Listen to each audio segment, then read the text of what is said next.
Channel. நம்ம இன்னைக்கு பார்க்க போகிறது ஒரு ராஜ்மா, அதாவது ரெட் பீன் ராஜ்மா அப்படிலாம் சொல்லுவாங்க. அந்த இதில் நம்ம ஒரு கட்லெட் செய்ய போகிறோம். கண்டிப்பாக இது நான்வெஜ்ஜில் செஞ்ச மாதிரியே இருக்கும். கண்டிப்பாக நீங்கள் சொல்லாமல் இருந்தீங்கன்னா சேம் டேஸ்ட்டாக தான் இருக்கும். கண்டிப்பாக ட்ரை பண்ணி பாருங்கள். அதுக்கு முன்னாடி நம்ம சேனலுக்கு லைக் பண்ணுங்கள், ஷேர் பண்ணுங்கள், சப்ஸ்கிரைப் பண்ணுங்கள், கூடவே பெல் ஐகானையும் கிளிக் பண்ணுங்கள். வாங்க வீடியோ பார்க்கலாம். நம்ம இப்போது ரெட் பீன்ஸ் இருக்கு இல்லையா, ராஜ்மா, அதை வேக வச்சுருக்கோம். இந்த அளவுக்கு நல்லா வெந்துடணும். ஒரு 3 விசில் விட்டிங்கன்னா சரியாக இருக்கும். நான் அந்த தண்ணியெல்லாம் வெடிச்சிட்டேன். அந்த தண்ணியை நீங்கள் வேஸ்ட் பண்ண வேண்டாம். நீங்கள் எதனா குழம்பு செய்கிறீங்கன்னா கூட நீங்கள் அதை ஊற்றிக்கலாம். இல்லை சப்பாத்தி மாவு பிசையும் போது கூட நீங்கள் இதை யூஸ் பண்ணி சப்பாத்தி அதில் இருக்கிற ஸ்ட்ரென்த்லாம் அப்படியே தான் இருக்கும். நம்ம அதை யூஸ் பண்ணிக்கலாம். இப்போ இது இருக்கட்டும்.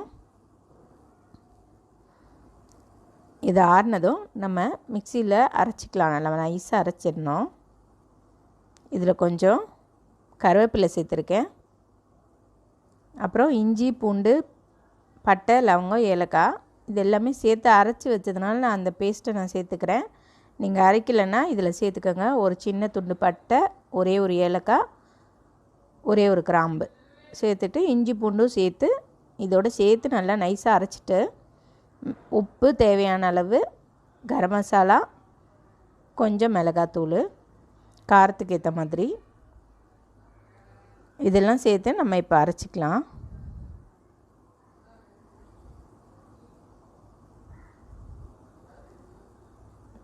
நல்லா இதை நைஸாக பேஸ்ட் மாதிரி அரைச்சிடுங்க.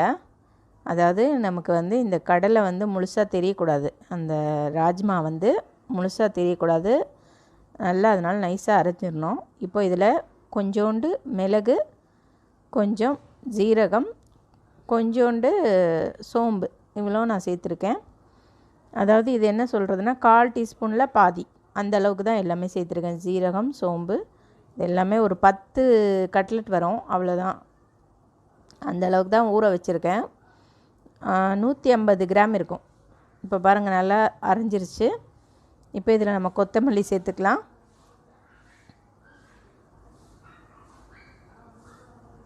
கொத்தமல்லி, வெங்காயம் தேவையில்லை.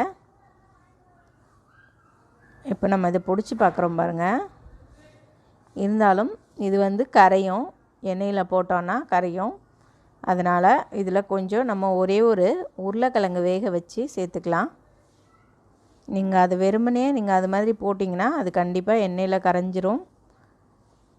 நீங்கள் தவா ஃப்ரை பண்ணால் கூட கரையும். ஸோ அந்த மாதிரி பண்ணாதீங்க. இப்படி உருளைக்கிழங்குல நீங்கள் அதை இது பண்ணிக்கோங்க. ஒரு உருளைக்கிழங்கை மேஷ் பண்ணி வச்சுருக்கேன், வேக வச்சு அதை நல்லா இதோட கலந்து வச்சாச்சு. இப்போ இதை நம்ம கட்லெட் ஷேப்க்கு ரெடி பண்ணிக்கலாம். எந்த அளவுக்கு ரொம்ப கனமாகவும் சேர்க்க வேண்டாம், ரொம்ப மெலிசாகவும் இருக்க வேண்டாம். மீடியம் சைஸில் ஒரு மசால் வடை போடுவோம் இல்லையா, அந்த அளவுக்கு நம்ம இதை ரெடி பண்ணிக்கலாம். இப்போ இந்த மாதிரி எல்லாத்தையுமே ரவுண்ட் பண்ணிக்கலாம். இந்த மாதிரி எடுத்து வச்சுக்குவோம். இப்போது இதை தவாவில் நான் கொஞ்சமாக எண்ணெய் விட்டுட்டு அப்படியே போட்டிருக்கோம். இதில் நீங்கள் மேலே முட்டையை அடிச்சுட்டு அதில் டிப் பண்ணிவிட்டு அதுக்கப்புறம் கூட நீங்கள் இதை ஃப்ரை பண்ணிக்கலாம். ஏன்னா இது நம்ம ஏற்கனவே வேக வச்சிட்டோம். கடலைலாம் சும்மா ஃப்ரை ஆகிறதுக்காக மட்டும்தான் நம்ம இது பண்ணுறோம், மற்றபடி வேறு எதுவும் கிடையாது. அதனால் நீங்கள் மேலே இருக்கிற அந்த கோட்டிங்க்காக கொஞ்சம் முட்டையில் அப்படியே போட்டு எடுத்துட்டு, முட்டையை நல்லா அடித்து வச்சுட்டு அதில் போட்டு எடுத்துட்டு அப்புறம் பிரெட் க்ரம்ஸ் மேலே போட்டிங்கன்னா இன்னும் நல்லா கிறிஸ்பியாக இருக்கும். மேலே கிறிஸ்பியாக, உள்ளே நல்லா சாஃப்டாக இருக்கும்.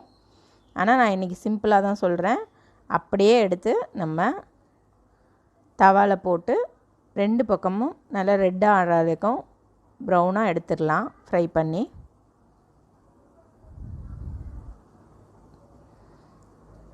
ரொம்ப டேஸ்ட்டாக இருக்கும். கண்டிப்பாக இது நம்ம ராஜ்மாவில் தான் செஞ்சோம் அப்படின்னு கண்டுபிடிக்கவே முடியாது நீங்கள் சொல்லாத வரைக்கும்.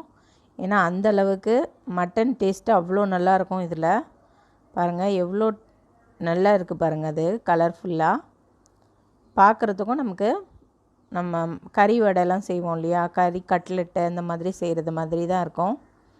டேஸ்ட்டு சூப்பராக இருக்கும். கண்டிப்பாக ட்ரை பண்ணி பாருங்கள்.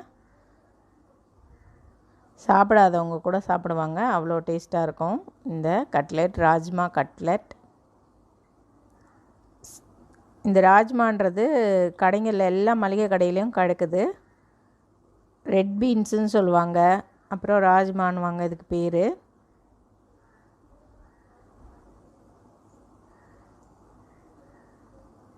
ரொம்ப டேஸ்ட்டாக இருக்கும், அதே அளவுக்கு ரொம்ப சாஃப்டாக இருக்கும்.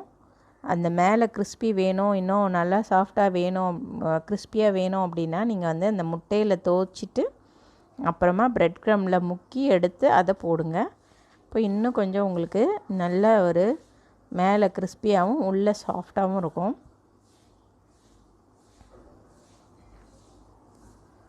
நம்மளோட ராஜ்மா கட்லெட் ரெடி.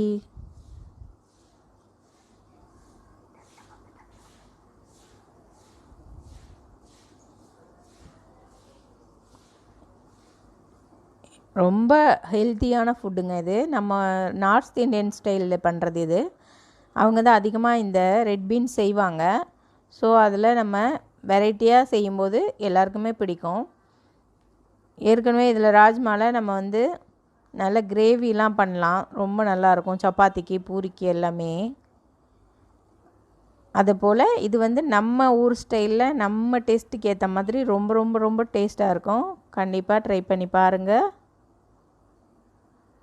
இது பாருங்கள் எவ்வளோ சாஃப்டாக வருது பாருங்கள், கை வச்சோடனே கையோடு வருது, இந்த அளவுக்கு சாஃப்டாக இருக்கும். டேஸ்ட்டு சூப்பராக இருக்குங்க. எல்லோரும் வீடியோ பார்த்துருப்பீங்க, கண்டிப்பாக ட்ரை பண்ணி பாருங்கள். எப்படி இருந்துச்சுன்னு கமெண்ட்டில் சொல்லுங்கள். லைக் பண்ணுங்கள், ஷேர் பண்ணுங்கள், சப்ஸ்கிரைப் பண்ணுங்கள், கூடவே பெல் ஐக்கானையும் கிளிக் பண்ணுங்கள். தேங்க்யூ ஃபார் வாட்சிங்.